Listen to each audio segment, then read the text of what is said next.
This past Friday was Independence Day, and therefore I wanted to connect to that theme for my talk today.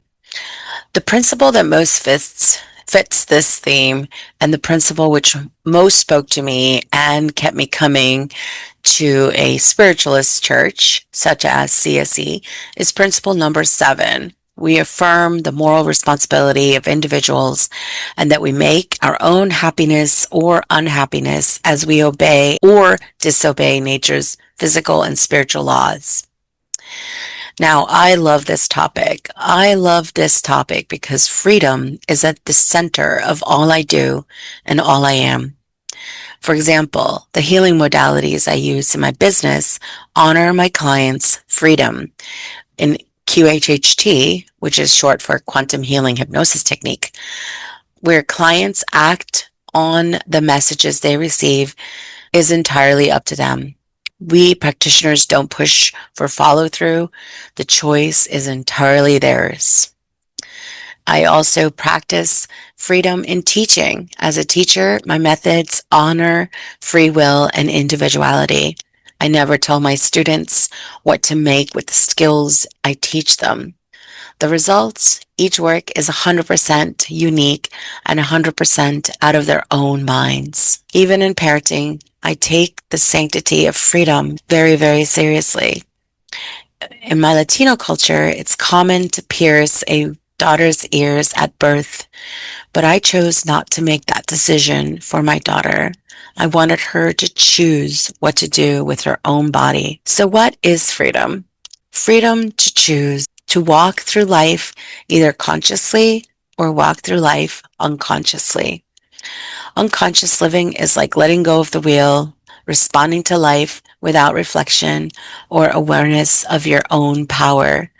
It's very much like sitting in the back seat of the car. You're not the driver. Conscious living is active, thoughtful, and responsible. Now, how do I know that God or Source loves us? Because we're all given all the time we need to learn what we need to learn. One lifetime, or if it takes us 1,000 lifetimes, universal mind is infinitely patient. Quotes that I love about freedom is Khalil Gibran's, "If you love something, set it free. If it comes back, it's yours. If not, it never was." Dolores Cannon, who is the founder of QHHT, said, "We come back as many times as needed and return home with the knowledge we've accumulated, however long it takes." So we are given the freedom to not only choose, but the freedom to choose as long as we need to reach enlightenment. True love is setting someone free, letting them grow at their own pace, in their own way. So why is this allowing so healing? Imagine being with someone who communicates either verbally or energetically that they don't want to change a thing about you. That's such a relief. It's so healing. That is unconditional love. Now think of someone who judges you. You can feel it. And think of someone who accepts you completely. You can feel that too. Now let's talk about spiritual progress and time. Tibetan Buddhists believe that we can achieve enlightenment in one lifetime.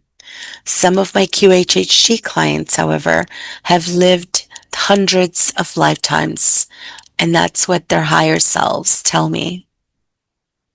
CSE's 8th principle, we affirm the doorway to reformation is never closed against any soul here or hereafter, asserts that we continue learning way past our passing here on earth. We're always evolving, always learning on earth and beyond. Now, what does enlightenment look like? Dr. David Hawkins' map of consciousness ranks emotions from high to low frequency. 700 being enlightenment, peace, joy, love. 400 to 600 being reason, acceptance, and willingness. 200 to 300 is neutrality and courage. Below 200 are pride, anger, desire, fear, grief, apathy, guilt, and the lowest, shame.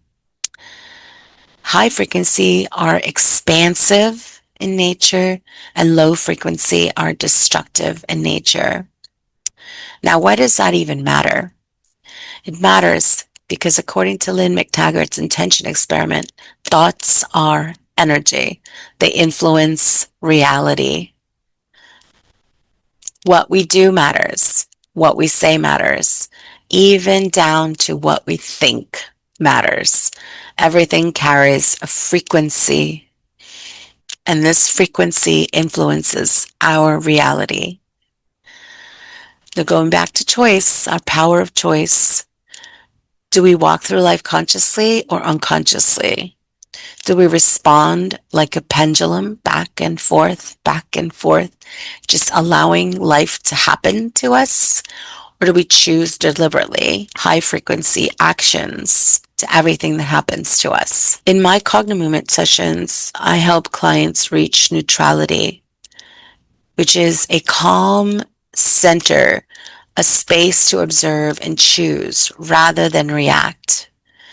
Your body and your feelings guide you on the map of consciousness. That's why meditation, walk in nature, and all types of healing modalities that shift thought patterns and thoughts are important. When you begin to see everything as frequency, you recognize truth. You sense intention and you take right action. That's why once you start seeing everything as frequency, you can recognize all the patterns behind actions. So when someone says, let's fight for something, even though it's with good intentions, the word fight carries the energy of anger, of grief, and even desire. Trying to change someone even though you're coming from a place of love, can feel uncomfortable when you try to change someone. That's your body saying, this is not freedom. The discomfort that you feel trying to tell somebody how to live their lives, or someone is trying to tell you how to live, that discomfort is basically lack of freedom. The ultimate message here is that freedom is your gift. So in the words of Mary Oliver, tell me, what is it you plan to do with your one wild and precious life? Enjoy your gift, and happy Independence Day every day.